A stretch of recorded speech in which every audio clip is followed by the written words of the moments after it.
Corona virus एक ऐसी महामारी है जिसने देश दुनिया को एकदम से थाम कर रख दिया। तो इस समय पूरा वर्ल्ड एक तरह से रुक चुका है, जिसके चलते फिल्म इंडस्ट्री पर भी रोक लगा दिया गया है। तो फिल्म इंडस्ट्री के तमाम सितारे इस समय लॉकडाउन का पालन करते हुए अपने अपने घर पर हैं और अपने सभी फैंस से सरकार के नियम का पालन करने की बात कर रहे हैं। तो इसी बीच देखा जा रहा है कि फिल्म इंडस्ट्री के सितारे एक दूसरे से वीडियो कॉल के जरिए बात कर रहे हैं और एक तरह से नई सिलसिला चालू हो चुका है, जिसमें दूर रहकर भी अपनों से बात करने का एक नया रिवाज शुरू हो गया है। तो जैसे कि आप सभी को पता है कि अभी हाल ही में पावर स्टार पवन सिंह ने भोजपुरी के तमाम सितारों से वीडियो कॉल के जरिए बात किया, जिसमें खेसरलाल यादव, दिनेश लाल यादव, रानी चटर्जी और बॉलीवुड की मशहूर डांसर लॉरेन गोटलिब से भी बात किया था।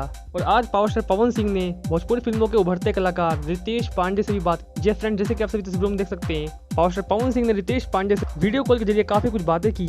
तो रितेश पांडे ने सिंगिंग के काफ़ी सारे टिप्स पवन सिंह से लिए। आप सभी को बता दें कि रितेश पांडे हमेशा से पवन सिंह की गायकी को फॉलो करते हैं और यही वो वजह है जिसे रितेश पांडे के गानों में पवन सिंह की झलक नजर आती है। वैसे पवन सिंह और रितेश पांडे की इस वीडियो कॉल पर आप सभी की क्या राय है, हमें कमेंट सेक्शन में बताइएगा। और भोजपुरी फिल्म इंडस्ट्री में पवन सिंह की सिंगिंग के बाद आप सभी को किसका सॉन्ग सबसे बेहतर लगता है, हमें कमेंट बॉक्स में बताइएगा। और इस तरह के इंटरेस्टिंग वीडियोस को पाने के लिए हमारे चैनल को सब्सक्राइब कर लीजिए। मिलते हैं अगले वीडियो में।